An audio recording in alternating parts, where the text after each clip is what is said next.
Good morning बच्चों। आज 12वीं के अर्थशास्त्र में देखेंगे मांग एवं पूर्ति बलों के सरल प्रयोग। मांग एवं पूर्ति बलों के सरल प्रयोग में देखते हैं वस्तु की कीमत निर्धारण में मांग पूर्ति का वक्रों का प्रयोग। वस्तु की मांग पूर्ति का निर्धारण उसके जब भी हम देखते हैं किसी वस्तु का मांग एवं पूर्ति, जब हम किसी वस्तु का मांग करते हैं तो उसके अनुसार पूर्ति होता है।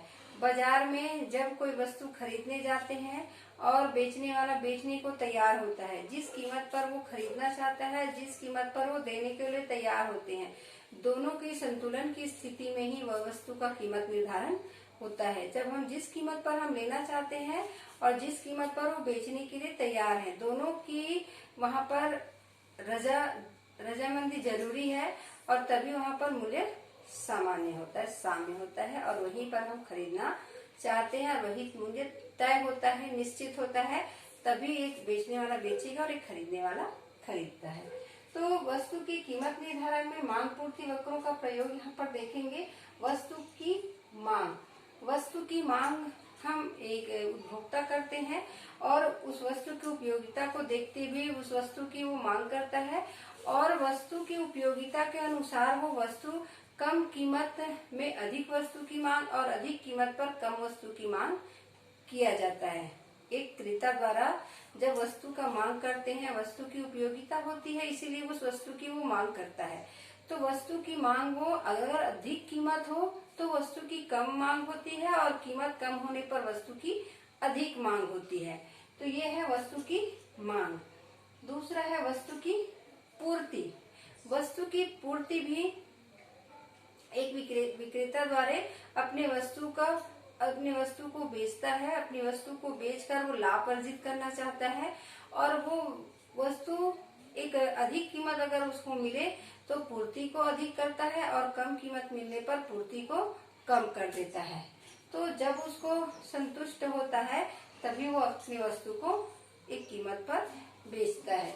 तो मांग में क्या होता है, वो अधिक कीमत पर कम वस्तु की मांग करते हैं और कम कीमत पर अधिक वस्तु की मांग करते हैं। जबकि वस्तु की पूर्ति में देखेंगे विक्रेता जो है अधिक कीमत पर अधिक पूर्ति करते हैं और कम कीमत पर कम पूर्ति करते हैं। वहीं पर देखेंगे वस्तु की कीमत मांग एवं पूर्ति संतुलन। दोनों जगह एक बेचने वाला एक खरीदने वाले दोनों जिस कीमत पर अपने वस्तु को खरीदने के लिए और वो बेचने के लिए तैयार होता है, एक खरीदने वाले जो है निश्चित कीमत पर अपना मोल भाव जो भी करता है, जिस निश्चित कीमत पर वो खरीदने को तैयार होता है वस्तु को, और बेचने वाला उसी कीमत पर अपने वस्तु को बेचने को तैयार होता है। तो जो कीमत तय होता है वही वस्तु का संतुलन मांग पूर्ति होता है, क्योंकि उसी कीमत पर वो बेचने को तैयार है, उसी में वो खरीदने के लिए तैयार होता है। तो इसका डायग्राम बना हुआ है, इसको आप डायग्राम के साथ में बना के समझा सकते हो। अब दिया है कीमत की सीमाएं।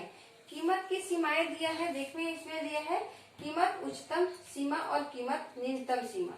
कीमत उच्चतम सीमा में है एक हम कोई भी वस्तु का अगर हम बेचने के लिए देखते हैं, मार्केट में खरीदने के लिए देखते हैं, तो कोई भी है वस्तु अपना अधिक लाभ के लिए अपना अधिक कीमत पर बेचने लगता है और वो जो वस्तु जो उससे क्या है हर व्यक्ति नहीं खरीद सकता, सबको सामान नहीं मिल सकता। तो ये सरकार ये तय करती है, एक कीमत निश्चित करती है कि इतने कीमत पर ही इस वस्तु को बेचा जा सकता है ताकि सब उसको आम जनता भी उसको खरीद सकते हैं। तो उसका निश्चित कीमत तय किया जाता है और उसी कीमत पर वो उस वस्तु को बेच सकता है। बाजार में उसका निश्चित वो कीमत होता है। तो कीमत उच्चतम कोई बढ़ा के उसको बेच देता है, इसीलिए उसका एक निश्चित कीमत तय किया जाता है, उससे वो ज्यादा बढ़ा के नहीं बेच सकता। कीमत न्यूनतम सीमा। कीमत न्यूनतम सीमा में ये है कि कोई भी वस्तु का हम देखते हैं कि बहुत नीचे कीमत हो जाता है। वस्तु अगर किसान के पास जो वस्तु उत्पादन करने वाले हैं वो अगर किसी वस्तु का उत्पादन करता है तो उसको सही कीमत नहीं मिलता। पहले में क्या होता है, वो खरीदने वाले को सही कीमत नहीं मिल पाता, इस कारण से वो खरीद नहीं पाते, तो उसका निश्चित करते हैं तय। और दूसरे में जो बेचने वाले हैं उत्पादन करता है उनको उसका सही कीमत नहीं मिल पाता। उत्पादन में लागत आता है, उत्पादन करते हैं मेहनत से, परंतु उसका सही कीमत नहीं मिल पाता। उसको कम में बेच के हानि उठा के उसको बेचना पड़ जाता है। तो इसके लिए सरकार एक निश्चित समर्थन मूल्य तय करते हैं और उस कीमत पर उसको सरकार द्वारा भी खरीदा जाता है और समर्थन मूल्य में उसको खरीद लेते हैं, ताकि उसको किसी को उसमें हानि ना हो और उसके अनुसार वो सरकार कीमत तय करता है उस वस्तु का। तो ये हो गया कीमत का उच्चतम सीमा और कीमत का न्यूनतम सीमा। अब देखते हैं साधन की निर्धारण में मांग एवं पूर्ति वक्रों का उपयोग। साधनों की कीमत जो उत्पादन करते हैं, उत्पादन सीमांत लागत जो होती है और सीमांत उपयोगिता, उसके बीच के जो बराबर कीमत तय होता है, उसके अनुसार में इसका साधनों की मांग बढ़ती है। मांग होता है क्योंकि जो हम उत्पादन में देखते हैं, उत्पत्ति के किसी साधन में मांग उसकी सीमांत उत्पादकता पर निर्भर करती है। एक फर्म किसी साधन विशेष की इकाई को उस सीमा तक प्रयोग लाएंगे जब तक कि साधन की सीमांत उत्पादकता का मूल्य साधन के सीमांत लागत के बराबर ना हो जाए। यदि साधन की सीमांत उत्पादकता का मूल्य साधन की सीमांत लागत से अधिक है तो फर्म के लिए उस साधन की अधिक इकाई का प्रयोग करना लाभदायक होगा।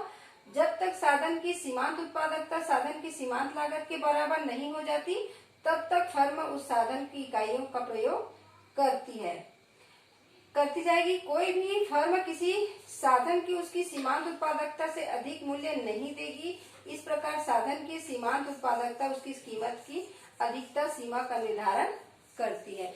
कोई भी है, जितना भी उसका उत्पादन लागत होता है, उत्पादन लागत से बहुत अधिक बढ़कर वो कीमत तय नहीं करेगा। जैसे मांग को देखते हुए किसी कीमत जो सीमांत उत्पादकता है, सीमांत उत्पादकता जो होती है सीमांत लागत के अनुसार में उसका कीमत तय करती है। अब देखते हैं साधनों की पूर्ति। साधनों की पूर्ति भी किसी उत्पत्ति के साधन की पूर्ति उसकी अवसर लागत पर निर्भर करती है। अवसर लागत को हम देखेंगे कि अवसर लागत क्या है। एक प्रतिस्थापन जो वस्तु होती है, अगर हम किसी वस्तु को देखेंगे उसमें लगेगा कि वो हम नहीं खरीद पा रहे, महंगा लग रहा है, तो उसी के समान हमें दूसरा वस्तु सस्ती मिल जाती तो हम उसको खरीद लेते हैं। जैसे किसी काम करने वाले मजदूर हैं या कोई काम करने वाले कर्मचारी है, अगर जिस काम को वो कर रहा है वही सेम काम दूसरी जगह उसको ज्यादा कीमत पर मिल रहा है, वही काम यहाँ करेगा और वही काम कहीं दूसरी जगह उसको उससे ज्यादा मेहनताना मिल रहा है, अधिक वेतन मिल रहा है, तो इस काम को छोड़कर वो कहाँ जाएगा जहाँ पर उसको ज्यादा मिलता है। वैसे ही ये अवसर लागत की होती है, साधनों की पूर्ति होती है। जहाँ पर हमको लगता है कि कम कीमत पर हमको दूसरी वस्तु मिल रही है तो हम उसको खरीदेंगे। तो साधन की पूर्ति उसके अनुसार की जाती है।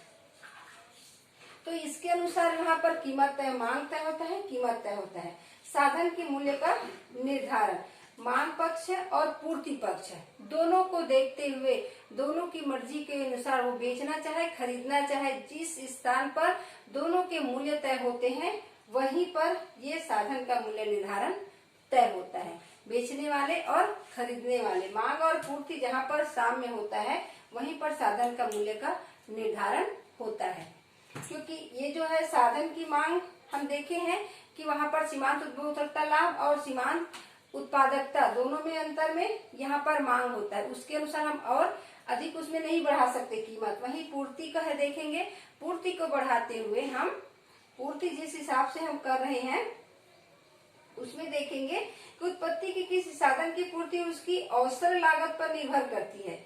जो अवसर लागत उसको ना मिले हम उसी के अनुसार कीमत रखें, जो और दूसरा वस्तु है वैसे ले रख के जो अवसर, जैसे समोसा है कचौड़ी का कीमत, अगर हमको लगता है कि समोसा हमको कचौड़ी के हिसाब से सस्ता मिल रहा है तो क्या खरीदेंगे, समोसा खरीदेंगे। तो मांग उसके अनुसार कीमत में परिवर्तन नहीं होना चाहिए, तभी पूर्ति हम सही ढंग से कर सकते हैं, कीमत को सही ढंग से रख सकते हैं।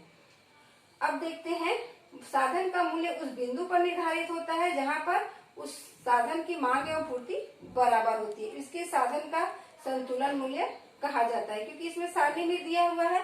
सारणी, यहाँ पर सारणी के द्वारा हम चित्र को भी बना सकते हैं, इसका अध्ययन कर सकते हैं। तो ये रहा आपका मांग एवं पूर्ति बलों के सरल प्रयोग।